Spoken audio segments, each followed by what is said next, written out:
Hello everyone and welcome to a Create with Kiely art tutorial video. In this video we are going to be continuing painting the Roman Colosseum using watercolor paints. Please watch my previous video to help you get to this point here. In the other video we looked at how to use the graphite transfer technique to transfer the image of the Colosseum to our sketchbooks. This is just a practice piece. It's not a finished piece. We did a wash for the background for the blue sky, and we used tissues to sop up some of the blue to get those natural looking clouds. After that, we followed it with a review of how to do shrubbery and trees and all that sort of stuff, the texture of building up layers. And we put the first layer of the most common light color on the Colosseum itself. I'm just bringing up the visual reference. You can't really paint very well without knowing what you're painting and taking a look at it. I will provide the link in the description, but for the moment, I am unprepared. I should have saved it too.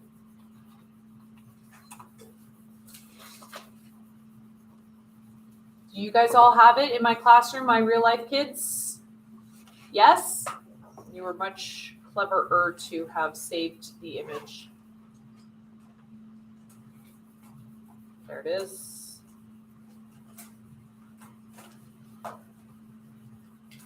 All right, so I have the image available on the side for me. You guys are gonna have to do it if you're following this video at home.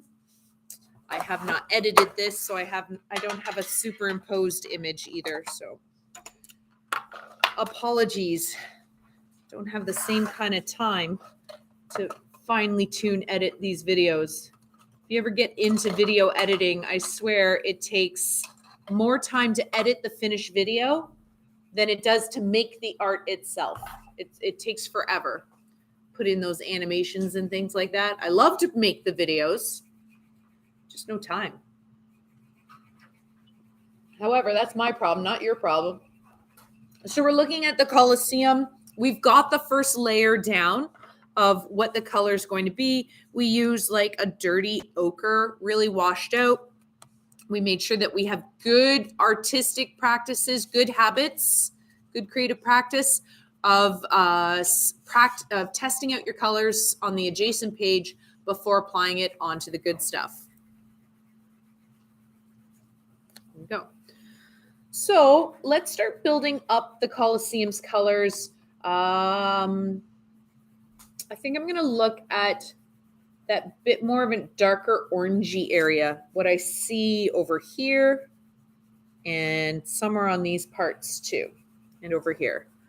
I'm kind of tempted to go right into this super dark stuff and start putting those like really almost black details in, but I want to warm up before I jump right in there in case I make a mistake. So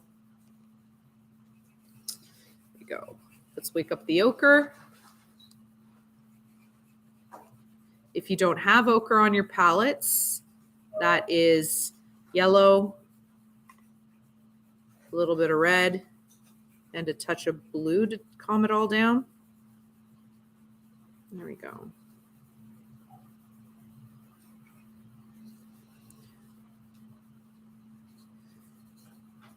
And I'm going for a more orangier one, so a bit more red.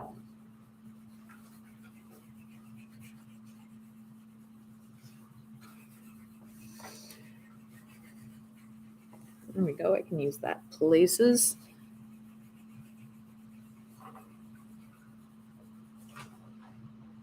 So I'm using a smaller brush for finer details now. I don't have the big, wide, flathead brush.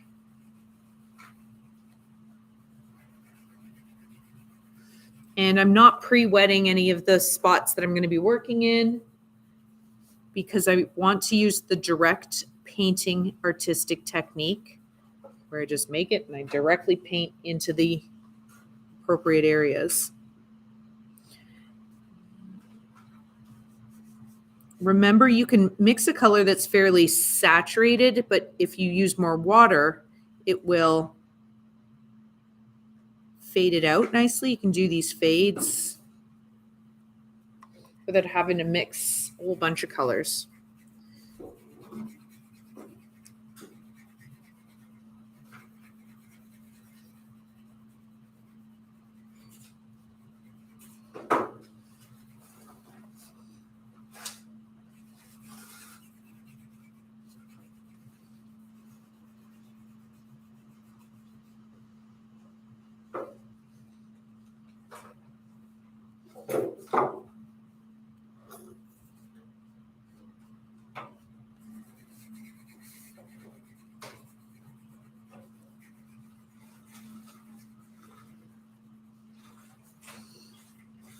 Another tip to make your paintings look harmonious with all parts, to create a sense of unity, I use this orange here, and I'm afraid I might run out later on, so I'll use it somewhere else. So if I remix it, it's not quite perfect, at least I still have it bouncing around correctly on the page.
So right now I'm trying to focus on the spots where I see a more dominant orange tint to the bricks, and that's what I'm painting in. I do see like a grayish dirty orange as well, but I currently have that happier orange, that brighter orange ready to go. So I'm working in that first. So it's almost like a paint by numbers at this point. Just how closely are you finding the spots?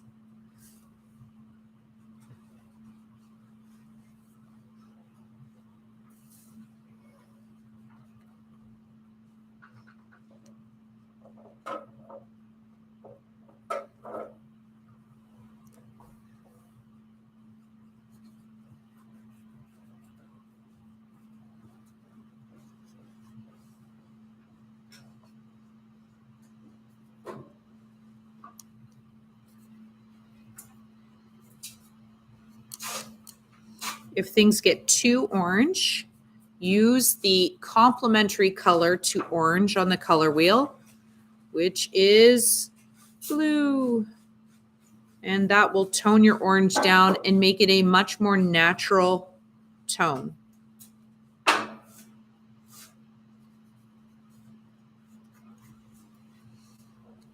And test it out before applying. There we go.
It's the point though where you kind of run out of spotting the oranges in a medium tone that you might be inclined to bounce to the dark stuff. I say go for it. It's quite dark in some of those spots. Dare we use some black in some areas? I wouldn't go all black all the time. There are some really, really dark parts where the ghosts of the gladiators kind of linger in the darkness.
Now, this isn't my black for those of you watching on my camera. I tried to make purple once upon a time. And if you've been in my class, you know how tough that can be some days. And this was the end results of an effort at purple. So it's more of a browny red. There's no black in there. It was just, what was it? Blues and reds, but I like it. So I use it for the not black areas, and you can do the same. It's a dark value, but not a full cold value.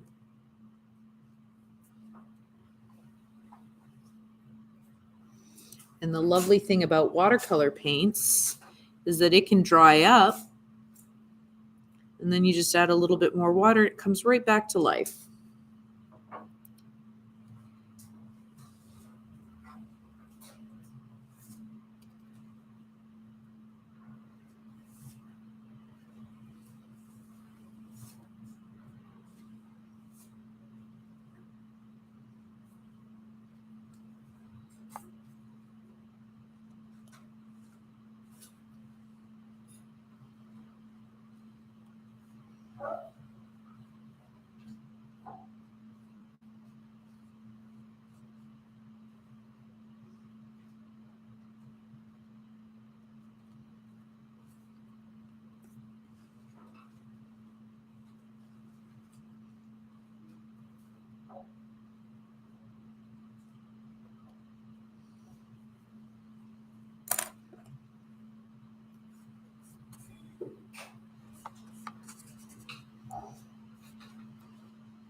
I noticed this Colosseum has got a significantly darker tone, overall darker tone on this strip. And that's what's making this building feel round, right? If we were drawing a sphere, if we were drawing anything round, parts of it would be receding and would be getting less light. So I'm darkening just the whole thing because that's what I see. If you compared it to, like, if you computer screen, like if you go here, if you put your eye there on your pictures, the colors are brighter, but over here it's a little darker. So keep an eye out for that. That's what's helping create that optical illusion of it being round.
just like we do for all of our sketchbook observational drawings. I encourage you to have the full range of value from black, really, really dark, level 10 value, to white. Everything's got it. So look for them, find them, and pop them in. Find those values.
I think one of my favorite parts when I paint or draw is I save the darkest values towards the end, as you should with watercolors. Always work from the lightest to the darkest, but it's like the dessert, putting in that rich, deep value.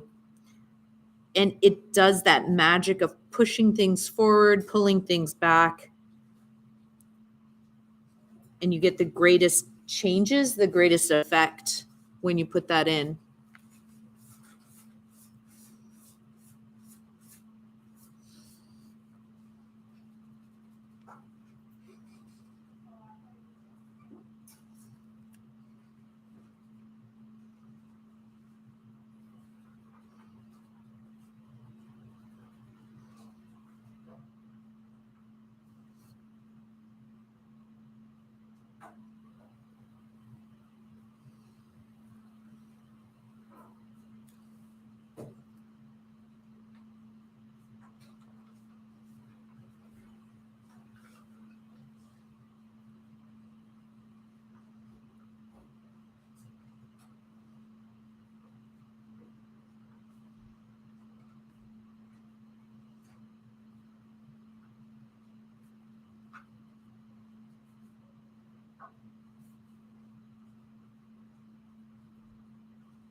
So some of you are going to be leaving me early. This is a Thursday before a long weekend.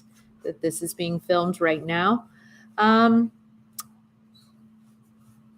Monday when we return, we will be right into the culminating activities. You've known for a long time that this was coming up, that you would be expected to have images, photographs that you took yourself, not just found on Google Images, of buildings in and around the area that you live in that have very distinct influence from ancient Greek and Roman times and their architecture. So when we do come in on Tuesday, long weekend. Yes. When we do come back in on Tuesday, I'm not going to be teaching any more mini lessons like this. It will be time for you to start leaving the nest and painting your own stuff without my guidance. You can apply the knowledge that you've gained from this sort of stuff into your own art. You will be allowed to paint or draw either building, but you must come prepared. That's kind of what I'm trying to get at. Come prepared with the pictures.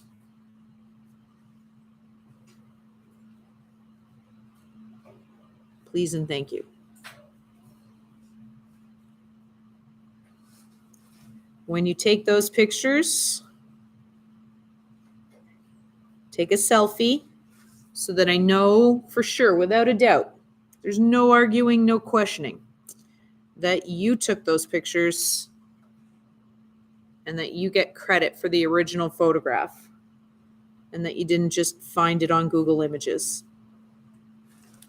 The selfie does not need to be painted and does not need to be shown to anyone but the teacher.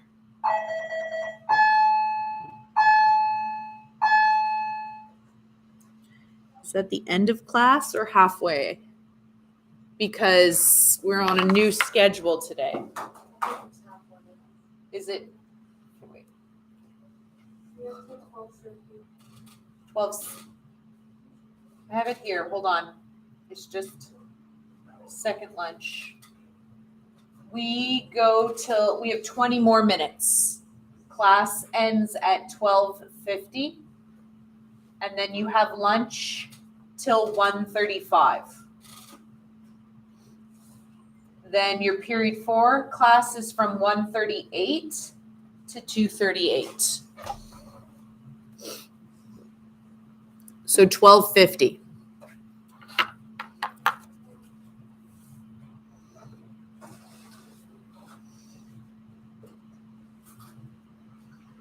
Where am I looking? Over here. And remember, we're editing out those weird things like the fencing and the information signs and tourists.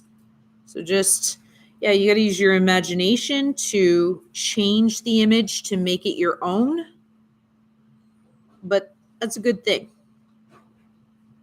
In the first video, I gave credit to where I found the image. I think it's called the Roman Guy Travel Blog. His stuff was pretty neat, and I'll probably go back and check it out. He's got lots of tips about touring Rome. Wouldn't it be nice to go?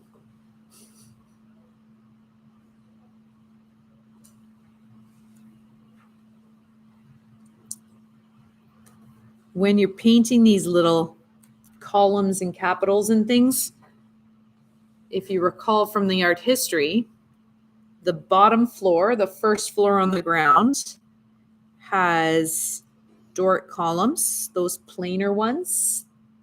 They're strong and heavy. And then as you go up to the second floor, you have Ionic with their curly Q heads, capitals. And then the next story up, you have Corinthian. They're the lighter looking one with leaves, acanthus leaves along the top. And the very top floor are Tuscan capitals.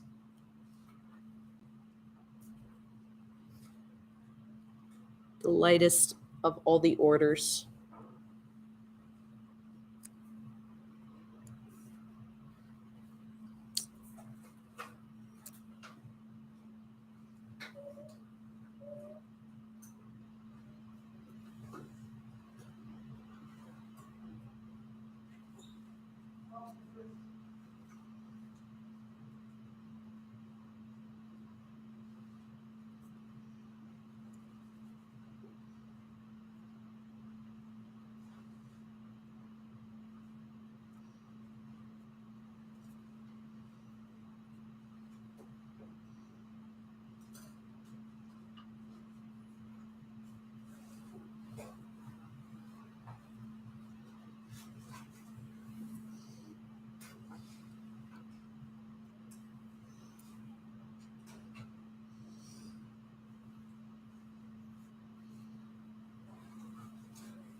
This is what we're doing today. There's not much time left.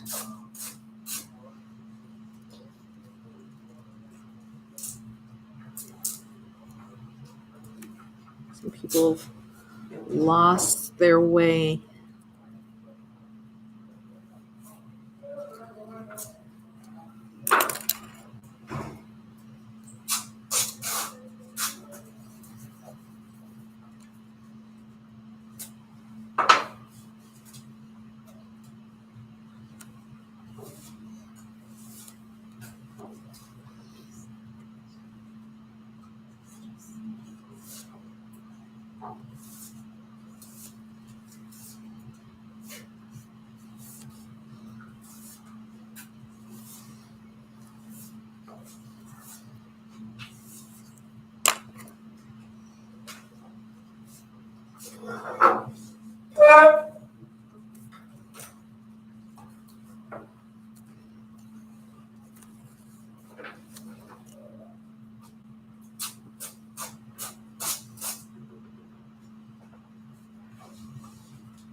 Just keep picking at it, kids.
So I'm going to wrap up the video because of time running out in my classroom. I will post the final piece, but all I'm going to keep doing is just picking and finding those details, finding the light, finding the dark.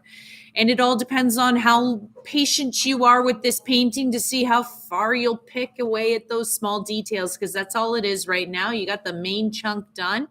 Make sure you pull your nose away from your painting every once in a while to look at the light and the dark and see if you're on track.